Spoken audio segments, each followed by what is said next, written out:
Oi pessoal, bem-vindos a mais um vídeo do meu canal.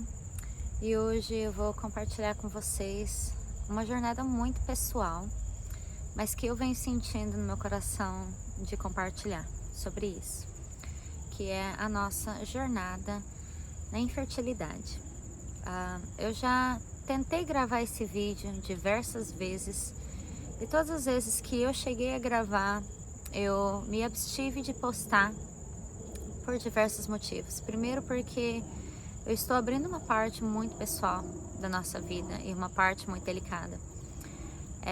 Eu me abstive de postar porque eu senti medo, eu senti receio de como seria recebido pelas pessoas. Eu também senti receio de divulgar, porque cada vez que eu tento falar sobre isso, cada vez que eu tento gravar o vídeo, eu tô tocando a ferida novamente, eu estou abrindo novamente. Então, no final, eu acabo sempre decidindo que eu não tô pronta para compartilhar.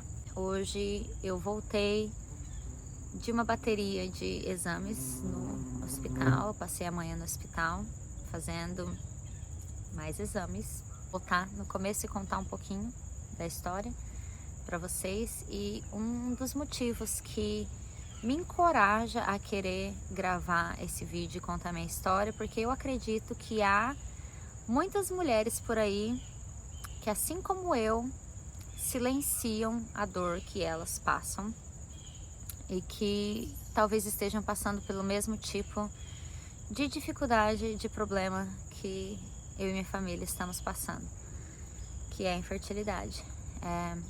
Eu notei que é algo que vem crescendo, que assola muitas mulheres e que a gente ainda assim não tem coragem de falar do assunto, que é um tabu muito grande. E a gente às vezes não fala sobre isso também para não constranger o outro, porque a gente tem um receio de falar sobre coisas desconfortáveis, que a gente não quer que o outro se sinta desconfortável com a nossa história.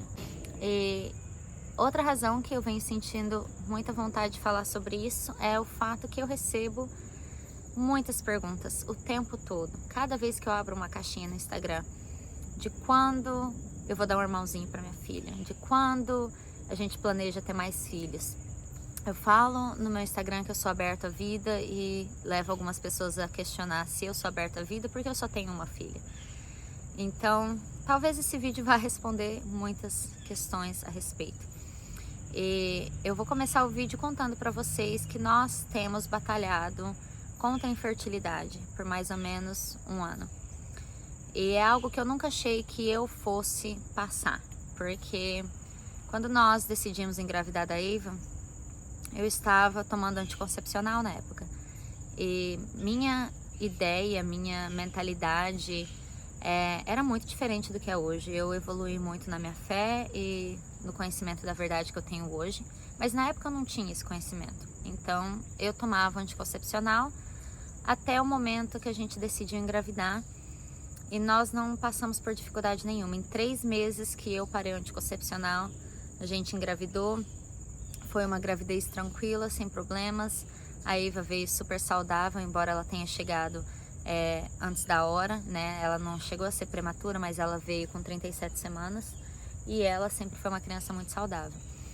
E ainda na minha ignorância, após eu ter a Eva, eu voltei para o anticoncepcional, porque foi recomendação da minha médica, que era arriscado para mim engravidar novamente tão em sequência de ter acabado de ter um bebê, porque eu passei por uma cesárea e era muito arriscado, ela me disse, e ela me passou, me receitou anticoncepcional, e eu, na minha inocência, fui para o anticoncepcional novamente. Então eu fiquei no anticoncepcional por um tempo. Quando a Eva tinha mais ou menos um ano, eu já estava com uma concepção muito maior do que o anticoncepcional realmente é. Eu entendia melhor, eu entendia mais sobre o mundo espiritual, eu resolvi sair do anticoncepcional, mas eu ainda não me sentia pronta para engravidar. E foi mais ou menos por volta de quando a Eva tinha 1 ano e meio que a gente resolveu começar a tentar novamente. E Não demorou muito, eu engravidei. Quando eu estava com cerca de 7 a 8 semanas, eu não sei pontuar certo, mas nós perdemos o bebê. E foi um choque muito grande para mim, para o meu marido, porque nós tivemos uma primeira gravidez sem nenhum problema. O bebê parou de crescer, não havia mais batimento cardíaco por volta das 6 semanas. E eu não vou entrar em detalhes a respeito do aborto espontâneo que eu passei, que não é o foco desse vídeo. Eu queria comentar que nós passamos por esse processo de luto. Pessoas às vezes me acompanham no Instagram, no canal, e acham que conhecem tanto da nossa vida, né? E muitas vezes não fazem ideia de que por trás da pessoa que vos aparece o tempo todo no Instagram feliz, compartilhando boas coisas, tem uma batalha interior acontecendo que as pessoas não fazem nem ideia. Então foi uma época muito difícil pra gente. Foi uma época que eu me abstive das redes sociais por um tempo. E eu encontrei conforto em Deus. Por mais difícil que tenha sido pra gente perder o nosso filho ou filha, não sei, eu nunca culpei Deus, eu nunca fiquei com raiva, nunca questionei, porque nesse ponto que isso aconteceu, a minha fé já estava forte o bastante para eu dar glória sobre todas as coisas. Então eu não questionei, Deus dá e Deus tira. Eu aceitei aquilo,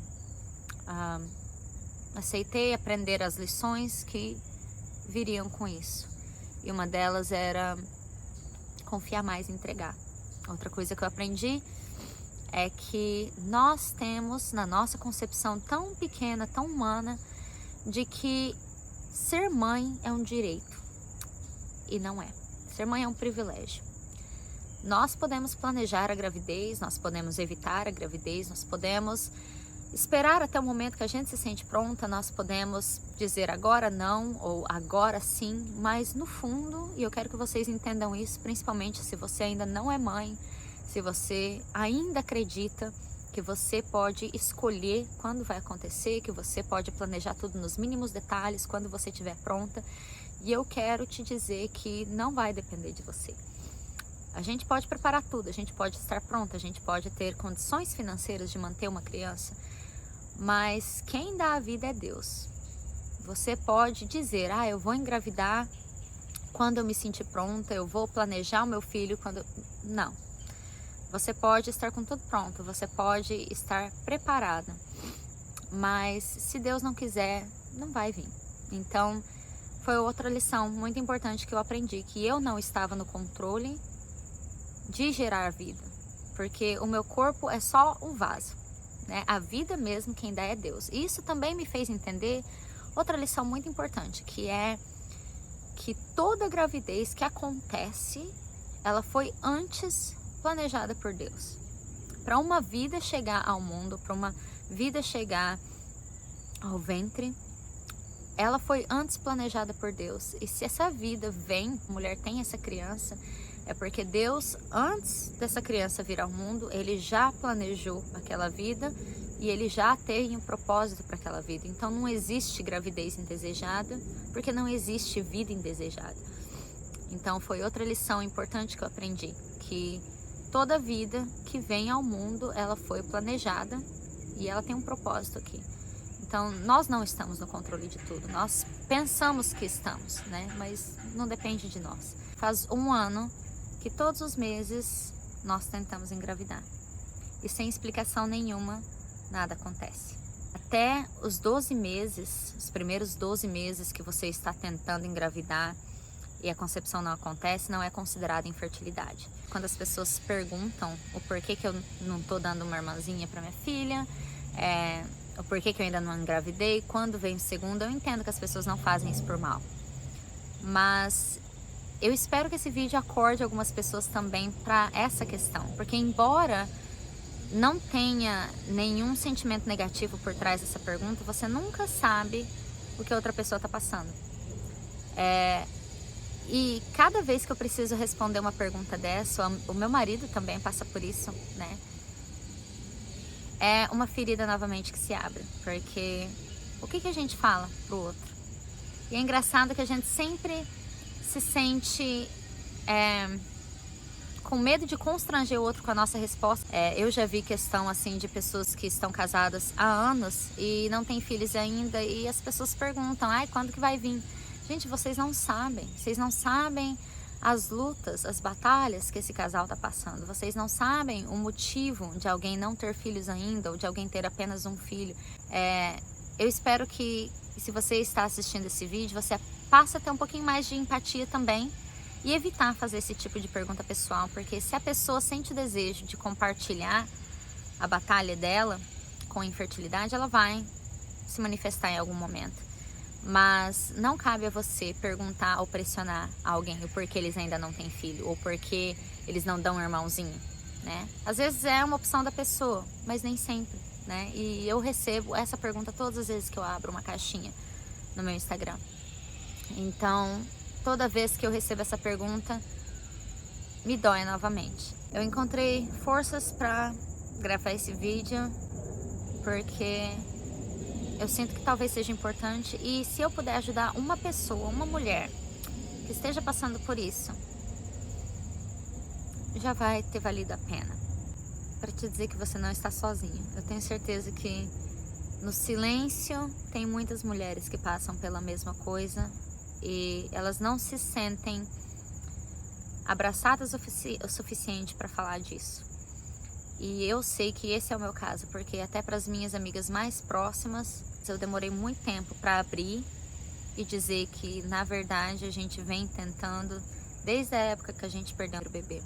No dia que eu ia divulgar no meu Instagram que eu estava grávida, eu cheguei a tirar as fotos para anunciar.